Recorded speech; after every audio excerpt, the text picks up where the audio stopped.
My first full-length article actually focused on the story of the South African troops in the Apennines in that bitterly cold winter of 1944-45. And I wrote an article, I researched an article, wrote it for a journal. And in the course of my research, I came across at least a couple of Constance's photographs, and the fact that there was this woman war correspondent following the troops in the mountains during that period. And as a result, I got hold of the catalogue of World War II photojournal, and I got drawn into her photography. Her grandfather was a professional studio photographer in Cornwall. He had been a miner, but he retrained as a photographer. And I think it's quite evident that Constance's mother had worked in the darkroom in her father's photographic studio and passed on that art, the understanding of developing, printing, improving the image to Constance. But Pretoria was really that administrative centre.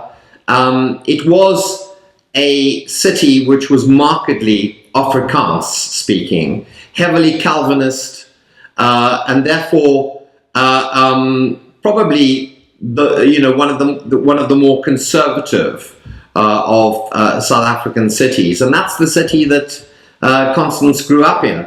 But no doubt Constance, the person who emerged, would have been influenced by that conservative background, but she also had the very positive experience of understanding and appreciating Afrikaners. Early on, she really had this urge to find a bigger objective in terms of her photography, and in her spare time she started making these trips out into the countryside and taking photographs of the black community and the surrounds of Pretoria. She had a particular friend who was a painter, very well-known South African painter, Alexis Preller, and he had started to photograph the Ndebele people, and he visited very regularly one particular settlement of the Ndebele people, and he painted particularly portrait photographs, but they were quite symbolic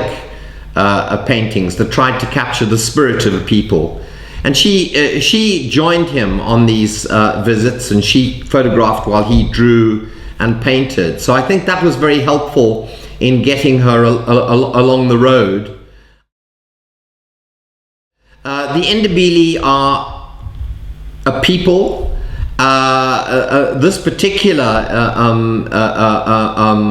community was part of the southern Ndebele, and historically they had emerged from a crushing defeat by the Boer forces in the end of the 19th century, at which time they had been dispossessed entirely of their land, and as a result they had to live this precarious existence on white farmers' land, where they traded their labor for the ability to have a house and a little bit of land on the farmer's land. So it was a pretty feudal relationship. It is the case that she must have had a particular empathy with women and children, because the theme of mother and child is very strong in her photography. I mean, just taking her Ndebele photography, there's a marvelous photograph of a mother and her child.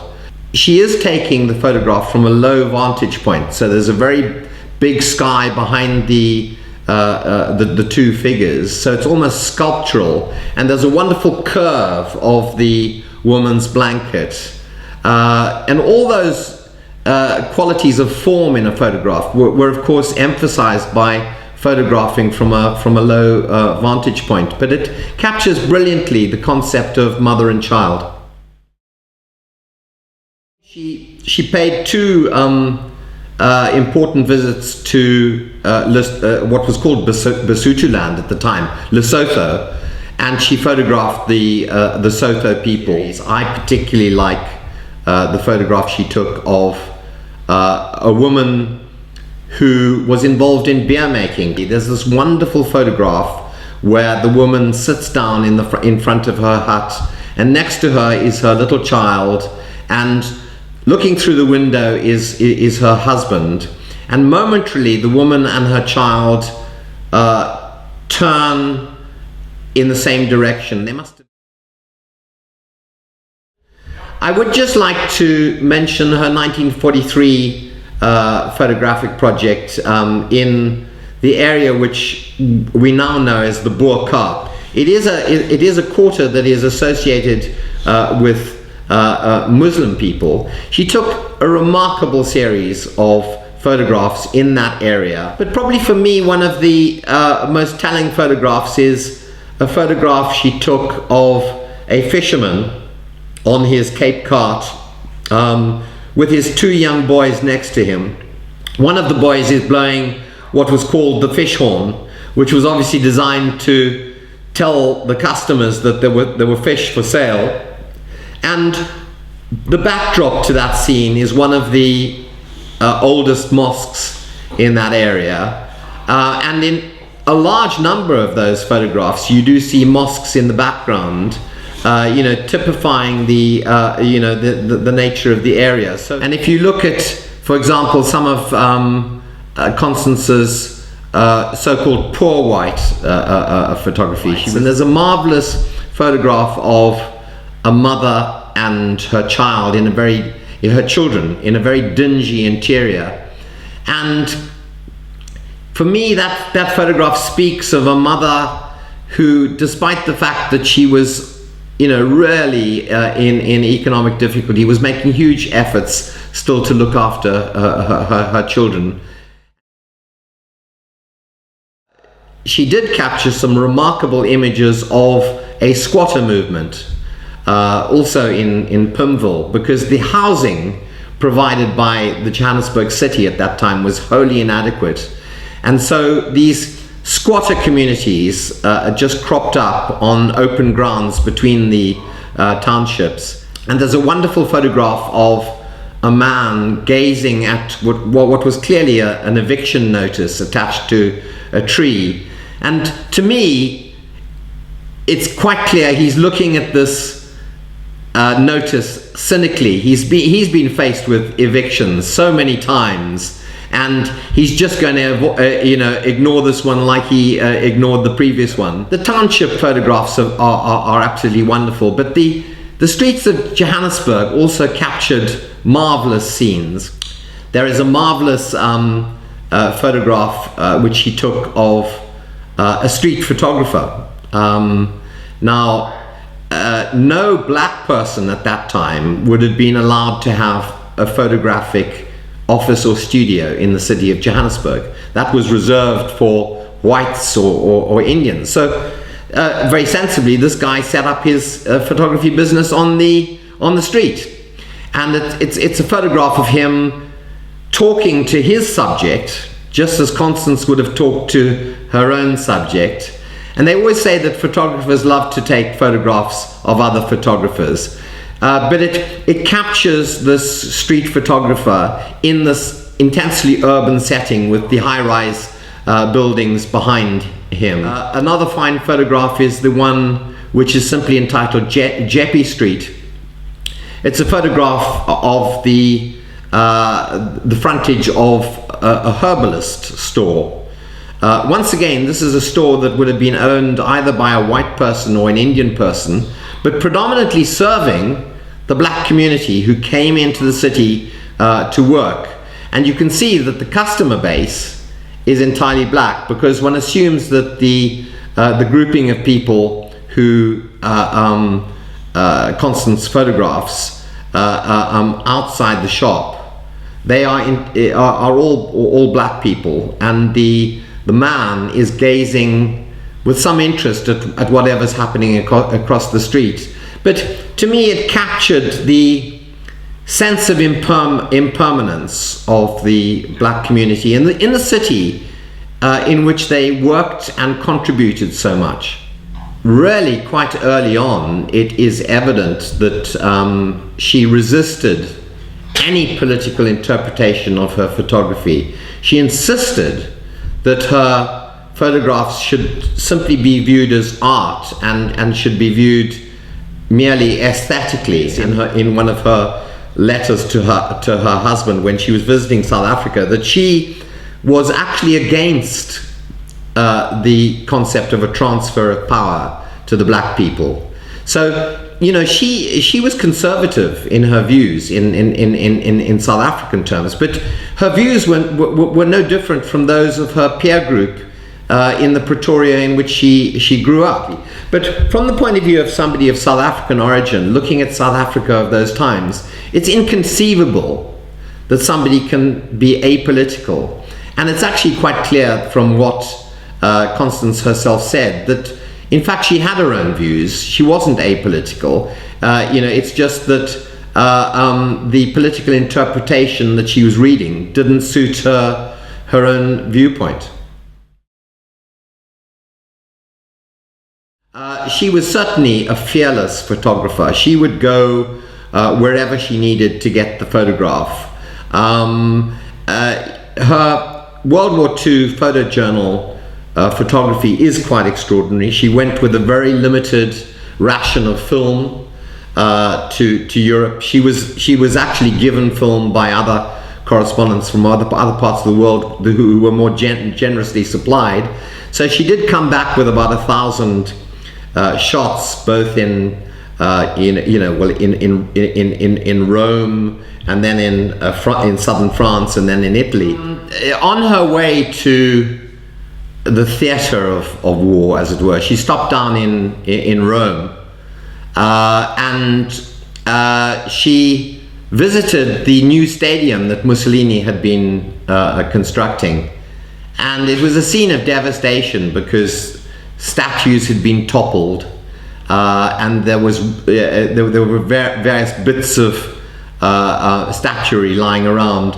And there's this brilliant photograph that she took, and she only really captures the legs of the soldier who is standing on top of a fallen statue, conquering hero. It's really a sort of symbol of victory. Sure. I think liberation is a phenomenal photograph. She obviously particularly valued it as a photograph herself because it was used as a cover photograph for her World War II photojournal catalogue. And as you say, it was symbolic of liberation. Here is this woman immediately after liberation, obviously Allied troops passing through her village, and she threw open the shutters of her house to let the sunlight in. Extraordinarily symbolic of the celebration of the end of what had been a repressive occupation. And I suppose one of the outstanding series of photographs that she took was photography during the period of what was called the épuration, the purification. It was the time just after liberation when the French people decided to take revenge on those who had collaborated. And one particular form of revenge was shaving the heads of women who had slept with the enemy. And there's this remarkable photograph of a shaven woman, a tondue, and she is holding her cut hair in her arm, cradling her hair. She is nevertheless trying to maintain her dignity. She's actually shading her face. You can feel that there was somebody who was fiercely trying to retain a sense of dignity through what must have been a very humiliating process. In the war photography, she probably didn't have time to get close to the subjects. I mean, she was having to take her photographs quite quickly and then to move on. I mean, it's quite evident from her journal that she was constantly being whisked around to her next destination. So I don't think there was enough time for relationship building in her French war photography. I think probably more time for building of relationships in her Italian photography, because she was in one spot for a much longer period of time. And so, for example, when you look at some of the photographs, and I think particularly of two, as she passed on to Castiglione, which was her first destination in Italy, she came across a guitar player on the side of the road, a South African soldier. He would have been a member of what was called the Cape Corps, which was composed of colored people who were not allowed to bear arms. This soldier would have been performing the function of a stretcher bearer or something like that. And she captured this brilliant photograph of this man playing his guitar. And I would suspect that she had time to build a relationship with that subject, because she would have spoken his language, which was undoubtedly Afrikaans. He was singing an Afrikaans song, which she actually did. She recorded the title of that song, and to me it was ironic that here was this stretcher bearer who was forbidden from bearing arms because of his race, and yet he was singing an Afrikaner rugby song, which had become symbolic of instead of moving towards the goalposts in terms of the game of rugby, it was moving towards victory. So almost an intensely patriotic song being sung by somebody who was being excluded from playing a full part. I particularly like another photograph she took of a soldier in a village called Gritsana. He takes up the whole frame of the photograph. He's seated, he has goggles, and she remarks that his goggles would have been issued to him in the desert. So as with most things, the South Africans were appallingly badly equipped for the snow conditions in northern Italy, and yet they were very adaptable. So he had adapted his desert goggles for use in the fiercely bright conditions of the snow. But it's a very relaxed portrait, and once again one can be sure that she'd built up a relationship with him by getting him at his ease, because here she was taking a photograph in a village which was absolutely in the battlefront. It was a village which was being bombarded by shells the whole time from the German positions across the valley. It was a very dangerous location, and yet she managed to get this guy to be very relaxed. And I think she certainly went to the United States, partly at the bidding of her agency, Black Star, who wanted to introduce her to the American photographic scene. And also they wanted to line up some exhibitions for her, because certainly they felt that there was a real future for selling her photographs in the US. But at the same time, she said somewhat romantically that she wanted to see the States.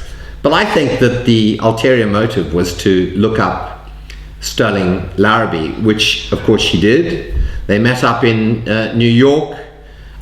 He was obviously a decisive man. He proposed after a few days, and they became engaged and married, a whirlwind romance. But certainly she settled down to an entirely different way of life in Maryland. The first project was the one you mentioned. She visited with Sterling, visited Tangier Island in the summer of 1951. She visited this isolated island, which was only reachable by boat.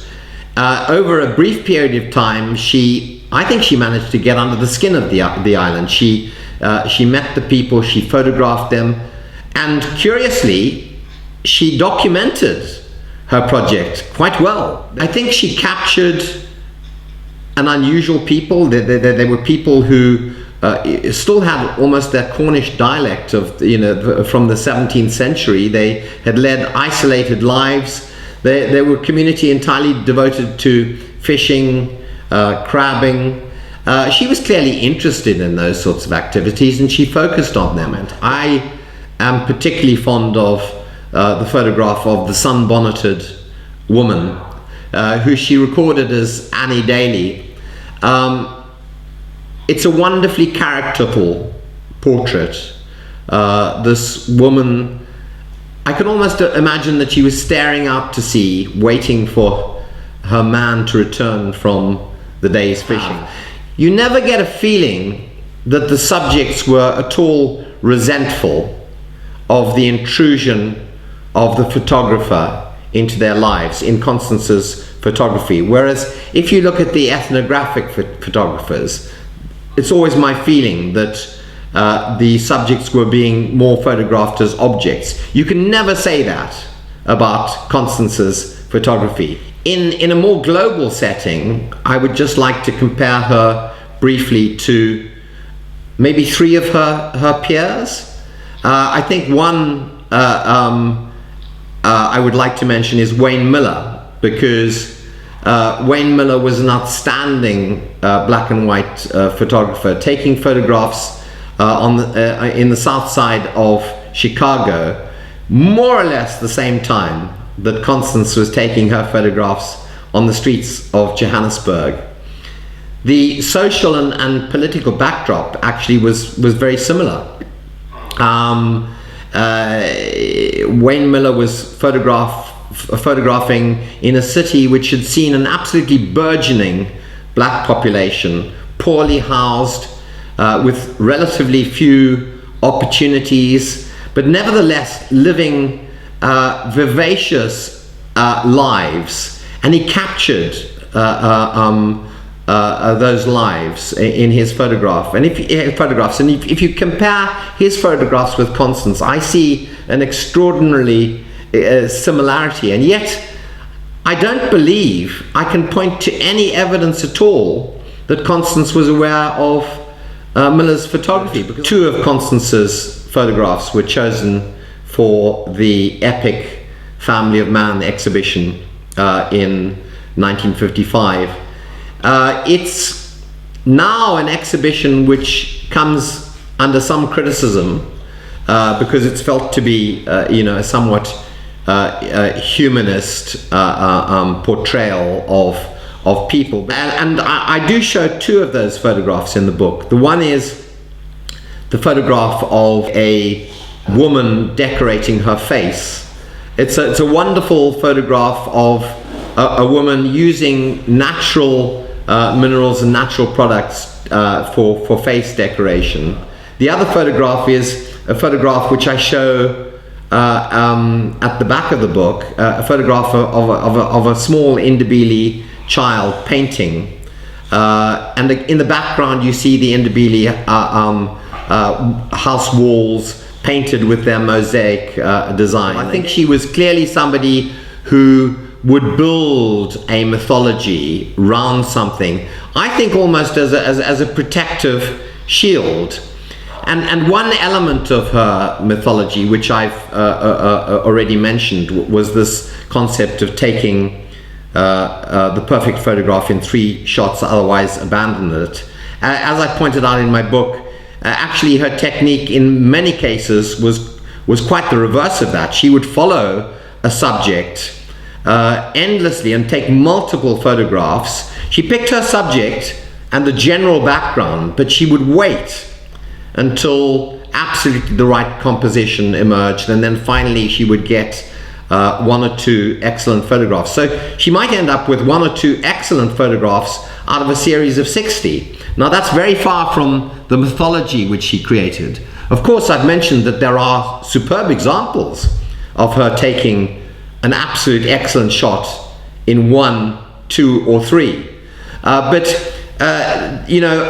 would have been good if she had spoken about those 2 very different techniques. She certainly created this idea that her framing of photographs was perfect. In fact, that was at odds with her own photographic practice. She actually gave very explicit instructions to printers in the darkroom to crop photographs. If there was an extraneous object at the edge of a photograph, or if there was too much blank sky, or if there was a wall on one edge of the photograph which rather dominated the picture. And there are endless examples which you can point to where the darkroom cropped her photographs on her instructions.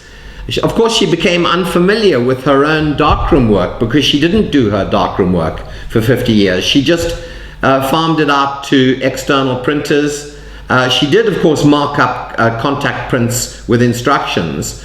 But the curious result is that she ended up, for example, leaving an instruction to the National Museum of African Art that her photograph should not be cropped.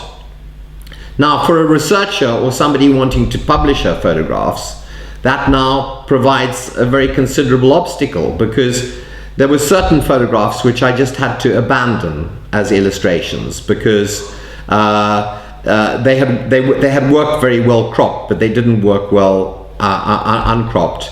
I did get permission to crop certain photographs where I could specifically point to instances where Constance herself had exhibited a photograph in a cropped form.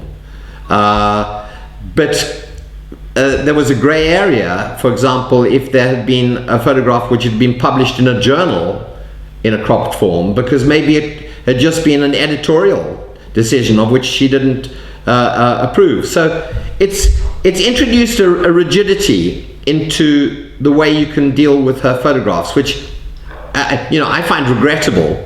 But it was a mythology which she built around her work. She said she was a humanist. In terms of her empathy for people, undoubtedly that is the case. And her photographs absolutely speak joy and warmth